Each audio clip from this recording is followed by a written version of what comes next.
Yang saya hormati bapak-bapak, adik-adik, serta kawan-kawan, juga yang saya hormati para ustadz, para alim ulama.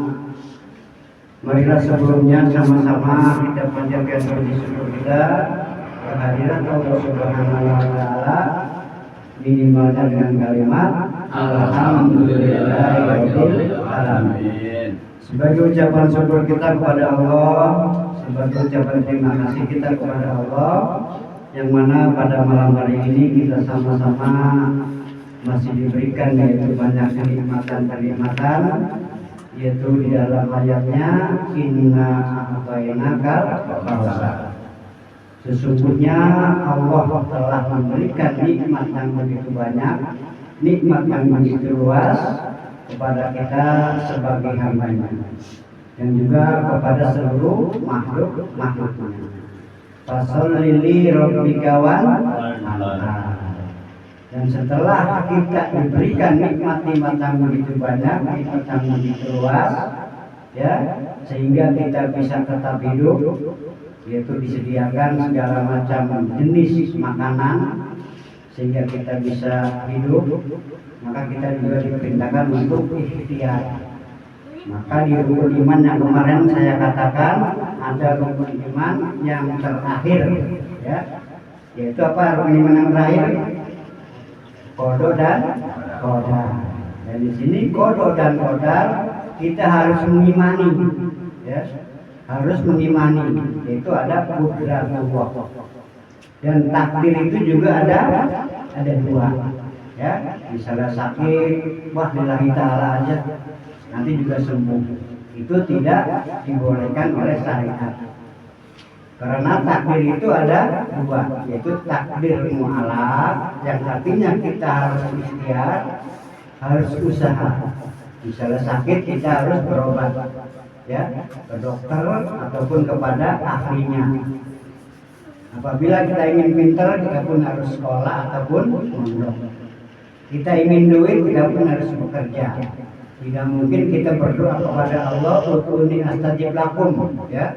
Walaupun Allah utuni astajib lakum memerintahkan kita, mohonlah kamu kepadaku apa yang kamu inginkan, saya aku kabulkan. Dan di sinilah kadang-kadang tidak bisa memahami ayat, yaitu terjebak dengan teks. Oh, Allah sudah berfirman demikian, jadi nggak perlu bekerja, ya. Itu nggak begitu, salah. Karena ada takdir mu'alaq yang dikatakan adalah kita berikhtiar, bekerja, sekolah, belajar dan lain-lainnya. Dan yang selanjutnya sholawat dan salam juga kita sampaikan, kita curahkan kepada junjungan Nabi besar Muhammad Sallallahu Alaihi Wasallam, yang mana dengan dilahirkannya Nabi Muhammad Sallallahu Alaihi Wasallam sehingga kita umatnya, sehingga kita makhluknya yang dahulu yaitu jahiliyah bisa mengikuti ajarannya, termasuk kita, ya. Walaupun kita tidak pernah berjumpa dengan Nabi Muhammad, tidak pernah berjumpa kepada para sahabat, ya, atau tabi'in, tapi kita bisa mendapatkan hidayah Allah Subhanahu wa taala, bisa beriman kepada Allah Subhanahu wa taala dan bisa mengikuti ajaran Rasulullah sallallahu alaihi wasallam. Dan disinilah yang disabdakan oleh Nabi kita yang sering saya katakan, man ahabani kana ma'il jannah. Dan lanjut yang kemarin, ya.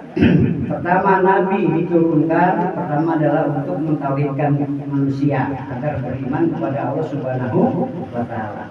Dan alhamdulillah kita telah mendapat hidayah, yaitu beriman kepada Allah Subhanahu wa taala.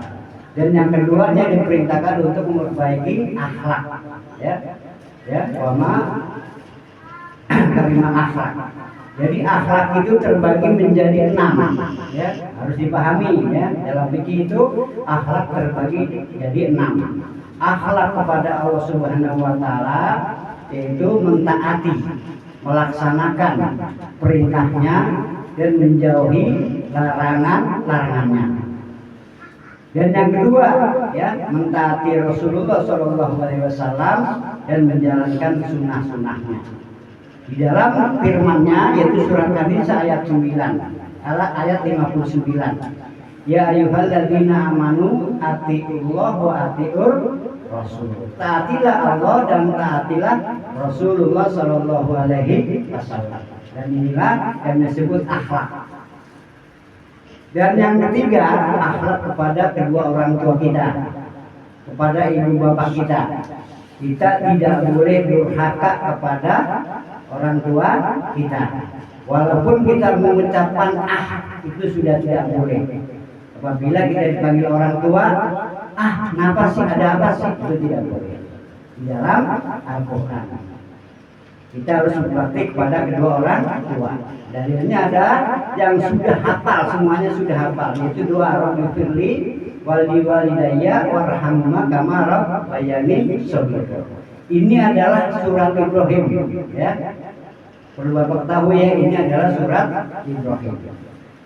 Dan selanjutnya kita berakhlak kepada guru atau ulama, ya, yaitu ulil amri atau kepada pemimpin. Kita pun harus menghormati, kata Nabi, walaupun pemimpin kamu itu bekas budak, maka taatilah. Jadi apabila kamu diperintahkan untuk bermaksiat, jangan ikuti. Ya. Terus akhlak yang kelima, yaitu kita berakhlak kepada hewan, kepada binatang. Ya.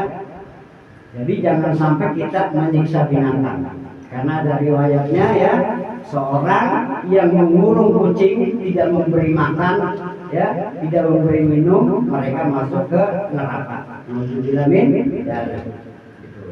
Kita pun kepada hewan harus sayang. Walaupun begitu, kita pun harus tahu juga ada hewan-hewan yang sunnah dibunuh, ya. Ada hewan-hewan yang sunnah dibunuh.